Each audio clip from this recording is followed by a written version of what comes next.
waa maxay Shopify sidee ayaana lacag loogu samayn karaa Shopify. Assalaamu calaykum waraxmatullaahi wabarakaatuh saaxiibada ku xiran channelkan aad baan idin salaamayaa. Muuqaalkan waxaan rabaa inaan idin sharaxo maxay ahayd waxa la yiraahdo Shopify iyo sida lacag loogu samayn karo. Dabcan hore oo maqashay Shopify hadda maqlina nimalan hadda aad maqli doontaa. fadlan haday tahay marka kugu horeysay oo channelkan soo booqato oo aragto waxaan ka codsan lahaa inaad subscribe sarto nagu soo birto ala waxaan kaga hadalnaa arrimaha suuqyada online-ka. waa maxay Shopify waa suuq ganacsi oo online ah ama platform ku ogolaanaya inaad maxay dukaan online ah aad furatid oo yani sida website ama website aad u samaysatid dukaankaada adiga qaab digital oo online ahaan ka sida website-ada online-ka alaabta ku iibiyo on alaab aragna sida Alibaba, Amazon, dukaamo kale oo weyn oo aad maxay online wax kaga iibsataan hadii aad hore u aragtay. Shopify wuxuu kamid yahay kuwaas oo kale asagoo ku ogolaanayo inaad Shopify ka dhex abuurtid store ama dukaan qaab online ah kaasoo leh tuuliyo ka caawinaya inaad maxay alaab soo gashatid hadii aad alaab iibinaysid alaabtaada ku maamushid oo aad ogaatid stock maxay inta ku taal inta ka bixayso inta u baahan tahay sidoo kale ku samayn kartid shipping waxa la yiraahdo oo aad maxay alaabta customer-kaaga u ship garin kartid. wuxuu kale leeyahay qayb kale oo yiraahdo payment-iga oo ah qofka alaabta ka soo dalbaday qaabku lacagta ku bixin lahaa adiga waa all in one isku jir oo idil oo hal meel ah dukaankii oo dhameystiran oo qaab online ah waaye Shopify sidaas waayahay marka aan u gudubno qaybta xigta oo ah Shopify sidee ayaa hadaba lacag loogu samayn karaa. muuqaalkanagana maanta midaas ayaa ugu muhiimsan. marka saaxiibayaal waxaan idin hayaa 5 qodob aan isleeyahay waa 5 qaab oo ugu fiican ama ugu muhiimsan ee maanta Shopify looga samayn karo lacag. saaxiibayaal sidaan aan wada ognahay 5 sano ugu dambeysay online-ko dadku aad bay ugu faa'iideysteen lacag ayaana laga sameeyay. waliba dadka intooda badan xilliga COVID-19 kadib ay guryaha la wada joogay ayaana maxay aad u soo shacbahay Shopify-ga dad badan ayaana milyaneer ka noqdeen. taas waa xaqiiq oo wax la iska hubo. waayahay qodobka koowaad aan u sii dhaadhaco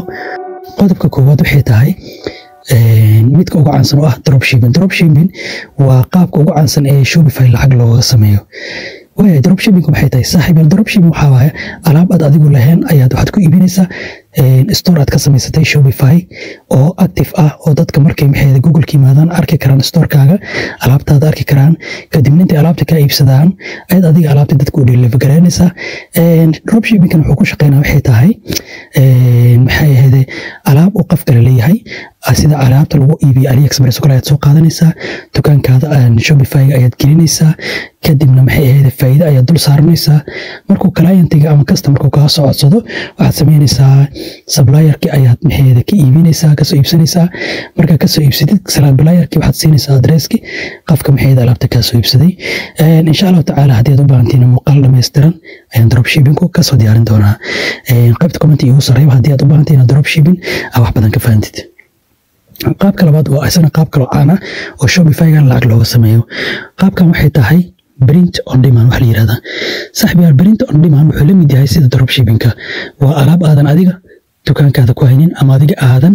haysanin si caadi original aad u haynin laakiin qaab digital ayaad u haysaa. print on demand waxa kamid ah alaabaha t-shirt-ka ayaad maxay ahayd print gareynaysaa. waxaa jira website caan ah oo ku ogolaanaya inaad maxay ahayd dharka oo kale aad print gareysid kadibna aad yani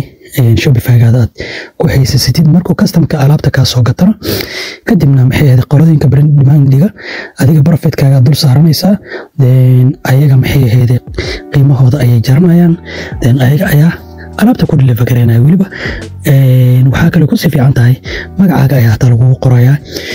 print on demand dadka intooda badan hadda maxay way ku shaqeystaan sida YouTuber-ada intooda badan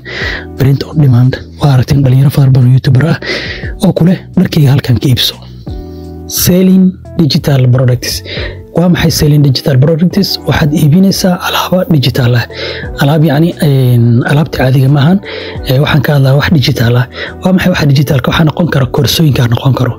مثلا كورس ayaa soo diyaarisay course English baa soo diyaarisay course cunto karin baa soo diyaarisay course video editing baa soo diyaarisay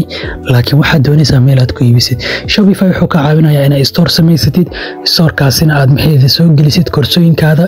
kadibna qofka maxay doonaya inuu koorsaas iibsado si fudud ayuu ku iibsanaya asagoo isticmaalaya kar bangigiisa kadibna adiga lacagta ayaa halkaas kugu soo dhacayso waxa kale lagu iibin karaa digital products waxa kamid ah iibin kartaa software in hadii aad software oo kala samaysid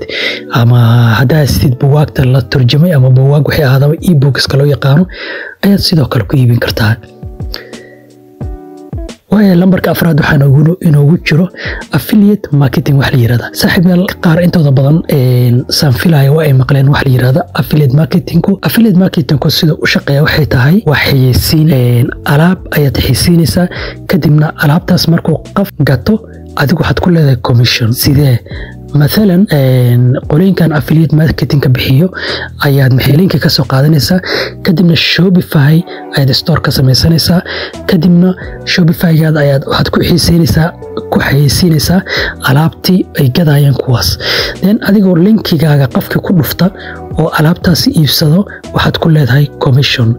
مثلا commissionkaas waxaad ku leedahay ala qofka iibsada $100 طبعاً قفدي يبسطو $100 ayaad samaysay